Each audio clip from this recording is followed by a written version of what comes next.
Welcome to the 2026 Savannah State University Football Signing Day Special. Alongside the new head coach of the Tigers of Savannah State, Thomas Howard, I'm Joshua Jackson. Coach, first of all, congratulations. Our first opportunity to speak as the head coach here at Savannah State. Have you gotten used to the lay of the land and being able to put some pieces together to bring a winner here to Savannah State? Yeah, I think so. It's been a process. I've been working through it, learning a lot of new things since I've been here.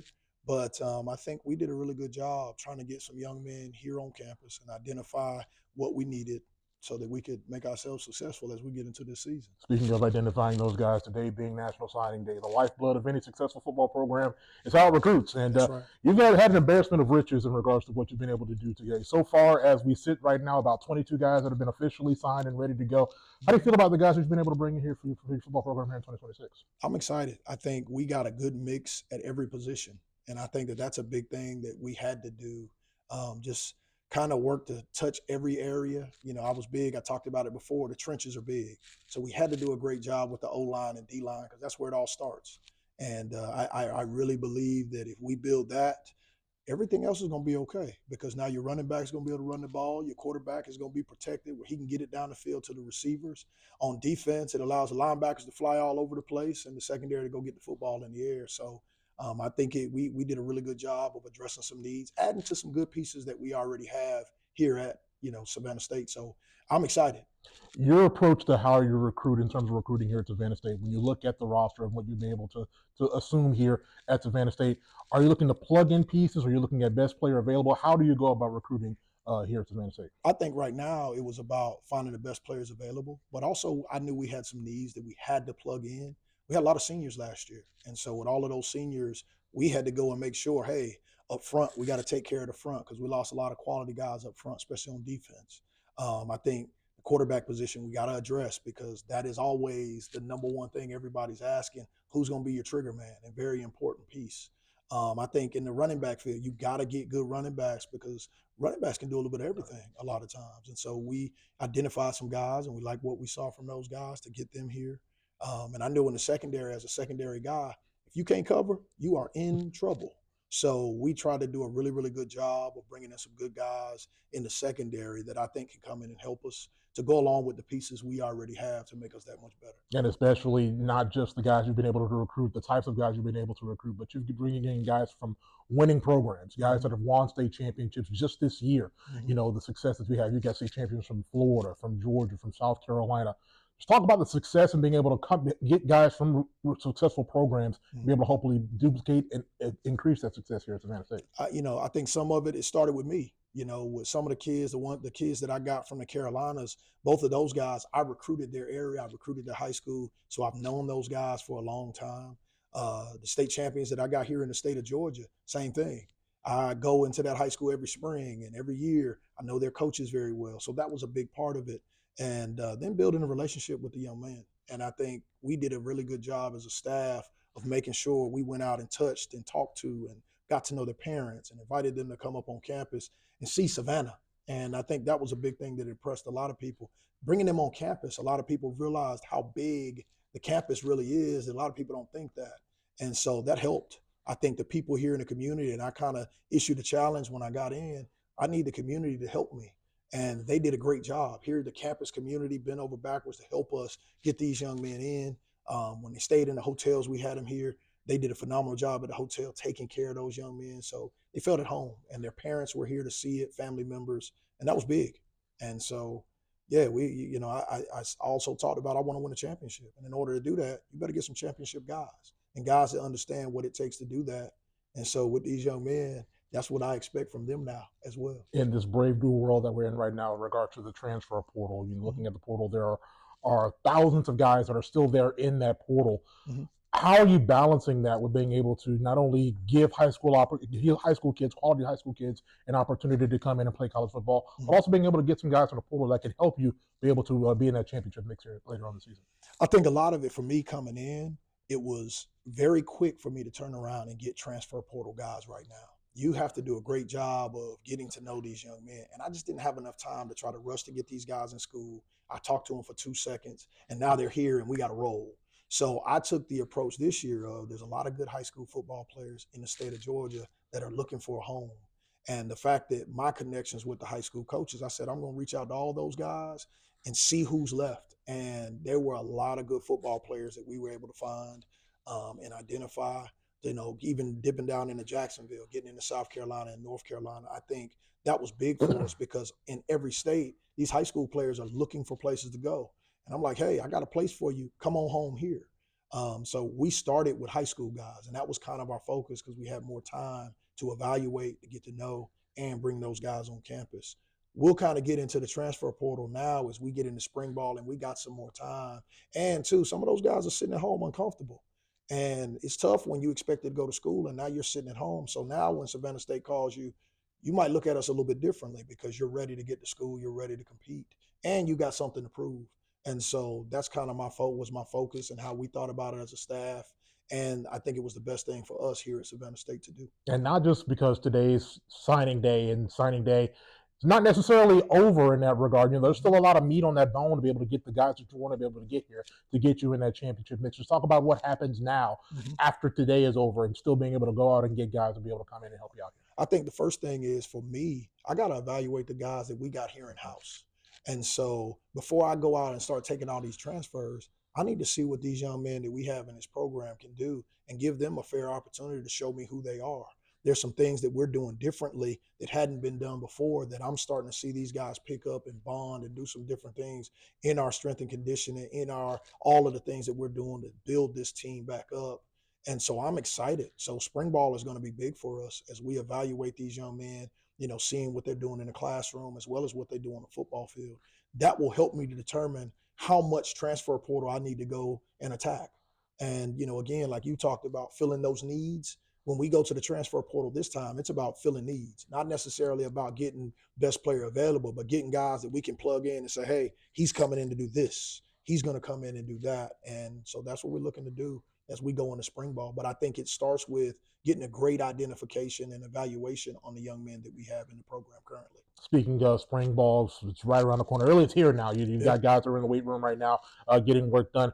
How have you been able to you know, talk with those guys and let them know what your expectations are and how this program is going to look, you know, from past versions of the program? What's the Thomas Howard spring going to be able to look like now, being able to get this program to that championship level? It already has been very much, and I've been impressed with these young men because I brought in a lot of discipline and they're getting to know who I am very well. And I think it has changed a lot of the things that they've been doing around campus. In the weight room, those guys are attacking it. They're together. They're competing in the weight room. We had a morning run early this morning at 6:30, and those guys, I kind of changed it up on them a little bit and got to a couple of them, but they all fought through it. And I think, you know, my job now is to challenge these guys and be able to mentally get through and get better and deal with some adversity. So we've been putting them in some adverse situations that they got to step up and perform. And I've been impressed with the way these young men have attacked it.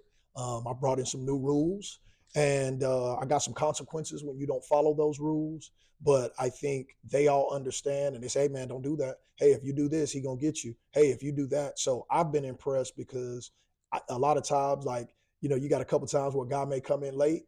Now the guys are already, this is in 3 weeks, already say, hey, man, you got this. Hey, you know you're going to have to do this. And I think that's a good thing. And that's a good sign because in our program, you got a lot of guys who've won a lot of football games in high school themselves and come from some really good programs. So they understood. And I talked to a lot of them individually where I got a chance to say, hey, man, I know your high school coach was not allowing you to do this. So why do you think you can do it here? And, you know, a lot of the things that we're doing, that's what those young men wanted. And so, hey, I think we're getting better. We still got a lot of work to do. Still got to get it done on the football field when we get rolling in spring ball, but we're doing everything we can do to prepare them for that because it's going to be some work. It's going to be physical. It's going to be fast, and we're going to get a lot of fundamental teaching in, but we're going to have some fun doing it because we love this game. So absolutely. Yeah. So in terms of next steps as far as being able to put together your coaching staff, there's some things you have to look at in terms of being able to put together the guys that you want to be able to bring in to help just take this program to the next level. Just talk about your philosophy and being able to put together put together that coaching staff and bring in those men that can help you out with. Like I said, everything starts with teachers, and I want guys that can come in here and teach these young men what to do, understand the fundamentals and techniques, and making sure that at the end of the day, our young men understand that. You win a lot of football games because of the fundamentals and techniques you play with. And so that is definitely something that I'm harping on as I bring in these gentlemen that are going to be coaching and helping me to lead this team to the next level. And that's what it's about. So that's where it starts for me. You know, when I interview guys and talk to guys, I want to hear, what are your day one things? What are the things that you must have? What are the things you're going to teach every day that fundamentally these young men can get better and they can carry on with everything? I don't need the internet drills. I want to see good fundamental, good steps, good eyes, good hips, using your hands, all of those things that good football players have to do. And so, you know, and it's got to carry and mesh in with what I'm doing so that now we're all on the same page. And I think that is the beginning of success, when you got a quality staff that everybody is thinking as one. And that's what we got to do a great job. That's what I got to do as I bring these gentlemen in here to take us and move us forward. Yesterday, the football schedule for 2026 was released. 10 exciting games, Yeah. 5 at home, 5 on the road. It starts in late August up at South Carolina State, familiar grounds for you. Just talk about the schedule, the excitement of the schedule, and hopefully be able to get us where we need to be to hoist the championship here in December. You know, it's crazy. We start out with 2 champions. We start out with the HBCU national champions week 1, which I'm excited about. A lot of ties to South Carolina State. My parents met at South Carolina State. So it is a lot of fun for me, and I'm excited to get back to Orangeburg. And so I got some other family members now that are from Orangeburg, and so I'm excited about that. Game 2, Albany State, and conference champions. You know, they're going through a changeover as well. I know Coach Bowser very well, competed against him, and so I know he's going to put a good product on the field, but we are as well. So it's going to be interesting. And they got to come to Savannah. So it's going to be nice and hot, and the gnats are going to be flying around, and I'm ready, because all of those things, a little bit of home field advantage that we got to take advantage of. And as we get back into the to the SIAC conference, and we roll through, you know, those games, I'm excited about it. You know, week in, week out, it's going to be a big time games, and we're going to have to be prepared. A lot of coaches that I know and also know me, and I think that's a good thing. We got a game that's going to be in Atlanta in October. I'm excited about, because it's my first time going back in a long time. So I'm excited about that game. I think the homecoming game is going to be exciting. And Fort Valley, anytime you play in Fort Valley, you got to get your mind right, and they're going to pack a punch. And, you know, Coach Watson's done a great job down there in his short period of time as a coach. And just looking through the schedule, man, it's going to be tough, but it's going to be fun, and I'm excited for it. Your thoughts on the SIAC as a whole? You're a product of the SIAC, of course. We talked about you being a Morehouse man. You went to Morehouse College, played on the football gridiron there at Morehouse. But your thoughts on the SIAC as a whole? There are no days off in the SIAC. Every team can beat every team in this conference. Right. I think it's not only one of the more quality football conferences as far as HBCUs, but really in Division II and really any level of football. Just your thoughts on the SIAC as a whole? I'm highly impressed with the SIAC, the things that the coaching staffs are doing, and I'll be honest, with less. And the coaches are coming in and putting a great product on the field, and you've seen the success and how it's helped a lot of the coaches to propel. It's helped a lot of the coaches that are here in the conference that are continuing to do a great job. And so I know that's why I got to have a great staff with me, because in order to go in and compete at this level, we got to be able to make adjustments. We got to be able to put these young men in the right position, because the other teams are doing that. And if we don't come in and do that, we're not prepared for that. We're going to have some issues. So trust me, I am overly excited to get back into the SAIC and just go to work, man. And, you know, we really have a good conference. And man, I want to be playing late in the season and where people are talking about us. But we got some work to do to get there. Absolutely. Coach, we appreciate your time, and best of luck to you here in the spring, and best of luck as you get ready to take on the 2026 season. Thank you. That's the head coach of the Tigers, Thomas Howard. And of course, for all the latest news and information on Savannah State Athletics, be sure to log on to our website at ssuathletics.com. We'll talk to you again down the road.